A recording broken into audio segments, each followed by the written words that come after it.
from Congaree National Park. We're going to find out how's the hike. Little weekend trip. I kind of threatened in our first video of the year that we might get out before we do the Foothills Trail, and we are out in beautiful Congaree National Park, and we're going to do a bit of a loop out to King Snake Trail to kind of get away from the crowds and do an overnight and then kind of loop our way back. So a gorgeous day, about 70 degrees, not a cloud in the sky, and we're really looking forward to getting going, right? Yeah, off we go.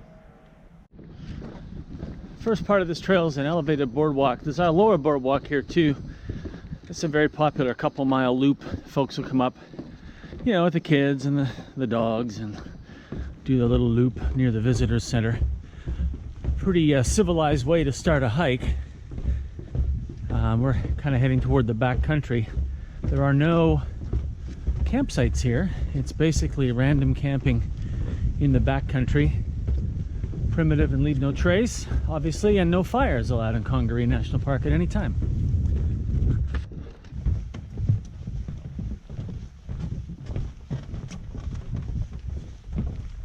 Okay, here we've come to the end of the boardwalk for today, so we're going to head straight down to Weston Lake Loop, Oak Ridge Trail, and River Trail. Eventually we're going to turn left and intersect the King Snake.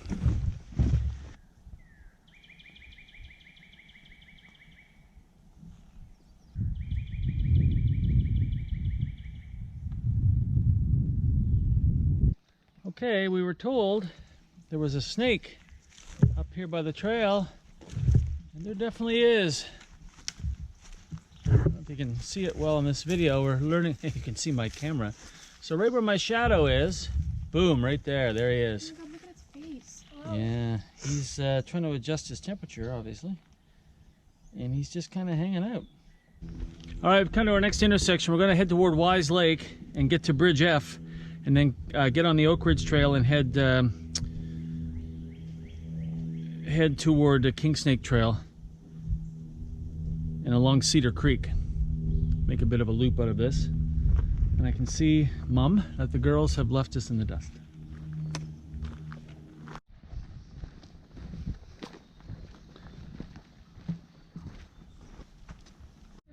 Wow, that's a big root system that didn't hold that tree.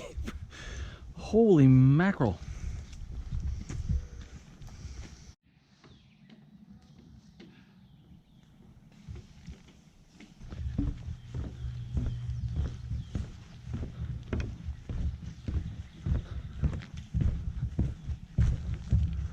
All right, coming up to our next intersection, we're gonna take our packs off. Been going for about an hour now. We're gonna keep going straight here and not to the river trail and head over toward King Snake.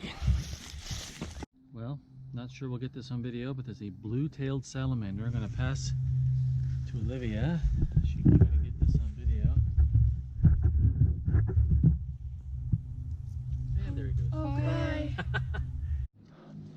Wow, we're almost to King Snake intersection, and we've come upon some carnage. That is a big old tree, eh, Liv? And it's come down and did some damage a while back to this bridge.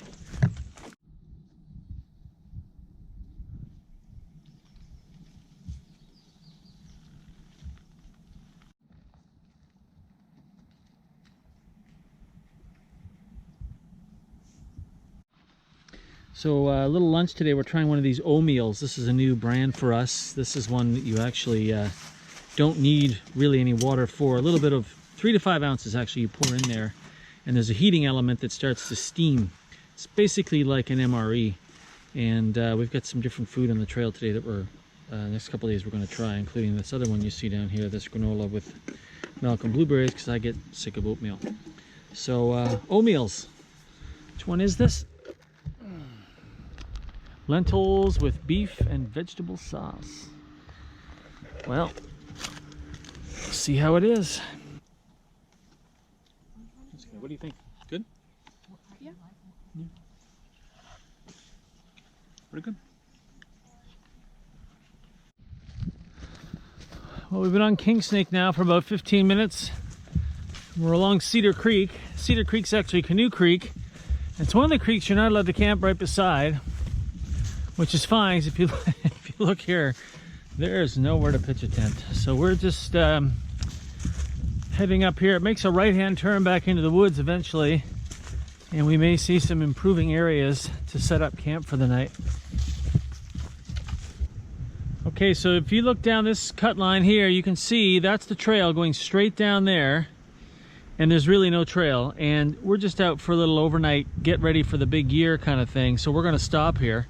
We're actually gonna turn around and start looking for a place to camp. We actually found a nice spot just over in this clearing over here, which you can't see it, but there are a ton of recently fallen dead trees here. So I just stopped here. If you look up here, just to the right, you can see a very recently fallen tree. And right over here, that came down in there. And I guess that's kind of why we're gonna head back a bit and try to find a nice level spot. Doesn't have so many recently fallen trees around. Make sure we have a nice safe night. Yeah, let me see that. Right there. That fell like last week. It's pretty recent.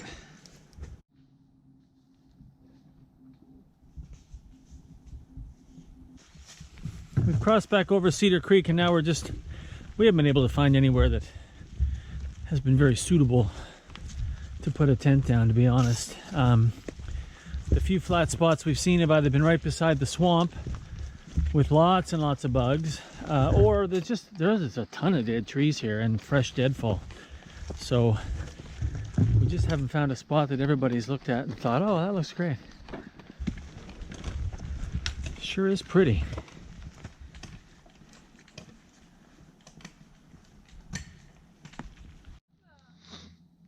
All right, camp is set up. This is kind of our view from camp. Beautiful, but obviously because we're near this little buggy, camp is set up. Denise off in the back there, a little food prep area. Really no animals to worry about here except wild boar. We're not really concerned about that. Denise and I were just debating whether it was a 5-star, 3-star, or 1-star campsite. It's certainly not a 5-star, but not bad. And very close to trail, which is pretty much a necessity here because there's really nothing off trail except all of this kind of scrubby stuff. So ladies are setting up inside, and we're having a snack and probably get thinking about fixing some dinner. Well, Shoves a piece of food in mouth. right, why not? Sorry, okay.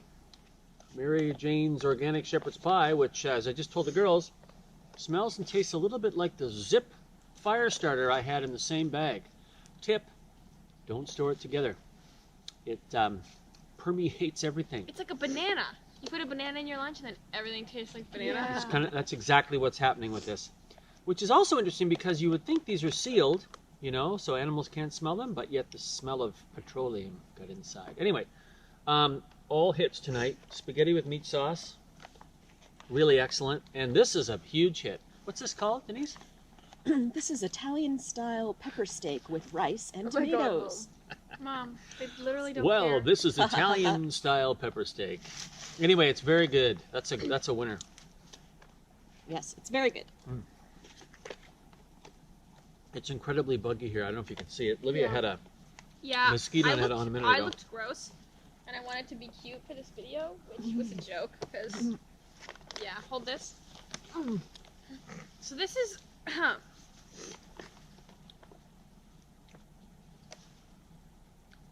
is how it works. Put it on. Just cinch it And up. now she can't eat. So that's why I was going like this earlier. Is that of this? I was going like this, trying to eat, and then I was like, I look like a cafeteria lady with a hairnet. That's true, you Too do. big for my bud. All right. Well, we're gonna swat away the bugs and finish dinner, and probably head into the tent, play some cards, and go to sleep. Well, that's the end of day one. We're just kind of finishing up our crib game, and we're going to listen to some of the crazy animal sounds that we've heard here in Congaree National Park, which sounded like the Serengeti earlier. Yeah. I mean, seriously, we heard what we think are turkeys. Oh, And, definitely. And then we heard, well, it took us a while to figure out what we think this sound was that we heard for a while, but we're pretty sure now. I had an epiphany that it was wild boar. We thought at first was like a cat screeching, like a puma, but we no were like, cats. no. We also heard coyotes, we think. So there's that. But definitely, I think we heard wild boar. In fact, last weekend I was doing a walk myself in the Francis Marion National Park. I did about 8 miles, and I took my pack off and went into the woods to pee. Right. Relieve myself. And looked over and looked again, and there was a wild boar, and a whole family of them there actually just kind of doing their thing. So pretty cool. By the way, we also got this new crib board. If you remember our videos last year, Olivia lugged around this wooden crib board. It wasn't that heavy, but this weighs just a few ounces, and it's quite a bit lighter. Finally, GSI Outdoors came out with a portable crib board that folds in half. You can put the cards inside of it, you can put the pegs inside of it, and it folds half that size. So we're pretty happy about that, because we're really ultra light. Oh yeah. How heavy? In fact, hang on, is let me just come back here if I can just show you this. Bear with me. Speaking of ultralight, so look, not only did we get a gear loft for this tent, we also got these. Denise really likes the lights. The chandelier. We kind of call it the chandelier. Yeah. Which are the Mountain Glow from Big Agnes. Basically, this tent is a Big Agnes commercial. It is tonight. Because we have new sleep systems for the girls, so Olivia doesn't sound like she's crunching on potato chip bags the entire time in the tent. Listen to that. That is the wrecker of sleep.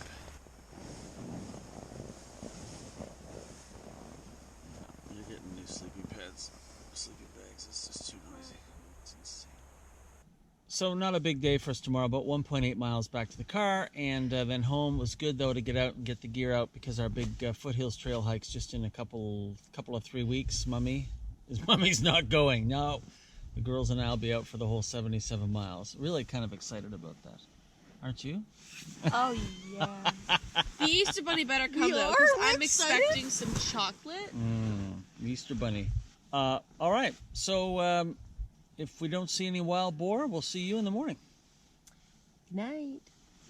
Wild boar.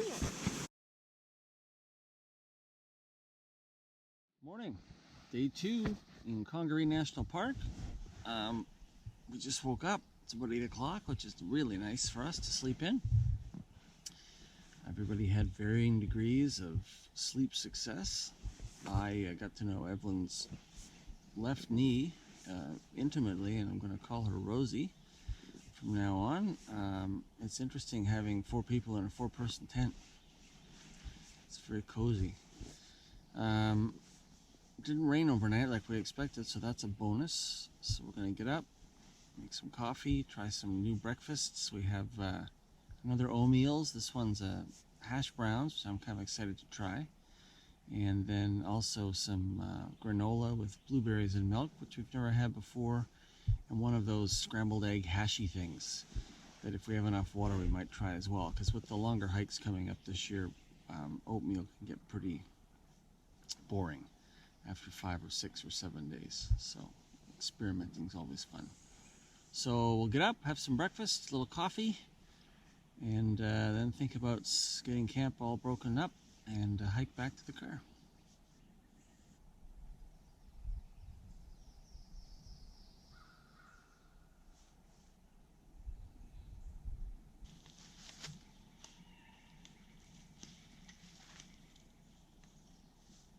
Monsieur Eagle.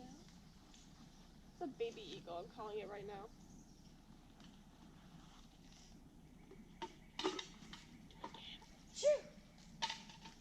That's the Denise animal.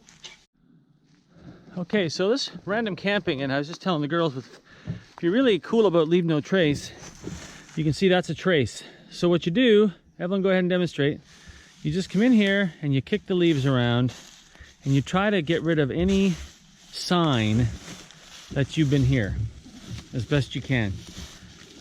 A lot of people, I think there's garbage there somebody left too, Evelyn, behind you. We'll pick, we'll pick that up in a sec. I think a lot of people think of leave no traces, you know, pack it in, pack it out, blah, blah, blah, but this is actually part of it. is making sure that wherever you've set up a tent, if it's not an established campsite, that you put it back the way you found it so that other people don't know anybody's been there. So this is what we do in those situations.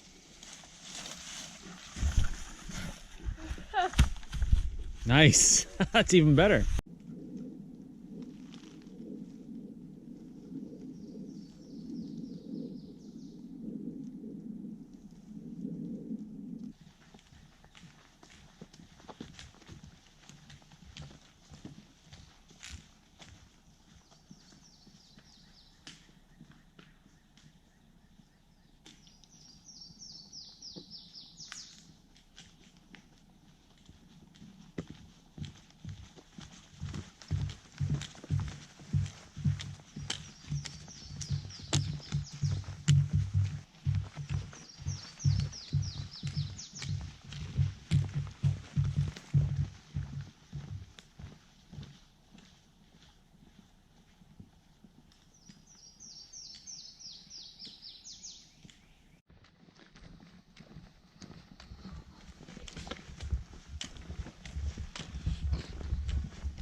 Quick note, if you're hiking out here, all these bridges are lettered. So as I mentioned earlier, the maps are not that great and you're kind of trying to figure out different things. So when you see a letter on a bridge, you kind of know where you're at.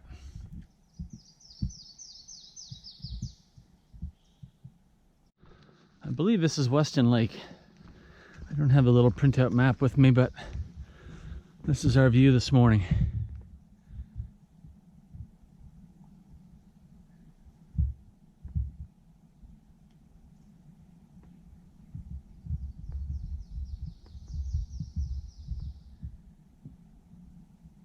All right, so we're back to the main part of the park now. Yesterday we came out on the lower boardwalk from the visitor center, and today, instead of going around that way again, we're taking the upper boardwalk just to see, just see a different part of the park. And we shouldn't be very far now from the visitor center. Well, you wouldn't be walking here without this boardwalk, that's for sure.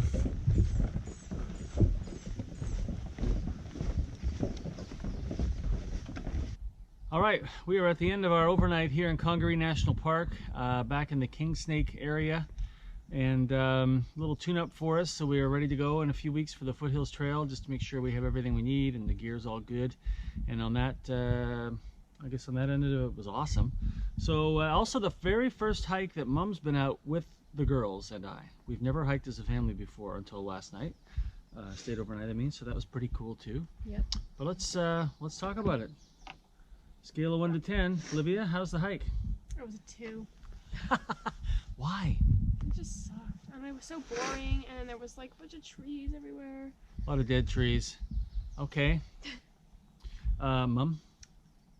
Well, I don't have the same perspective as you guys do, so I will say it's about a 6. All right. Because I thought it was quite pretty. It was pretty. And it was very flat, which I like. Ah, right. Unlike the Foothills Trail. Evie? Probably like a 4. Just because it was really hard to find a campsite. It was very hard. I mean, it was just kind of flat, and there were only about like a bunch of trees, but like in the context of this area, if you're not going to the foothills, it was pretty okay. So yeah, not too far from the house. I'll give it a 5, just because we all get out together and got the gear out, and it's got us kind of excited for our big summer of hiking. So until next time, from Congaree National Park, thanks for watching.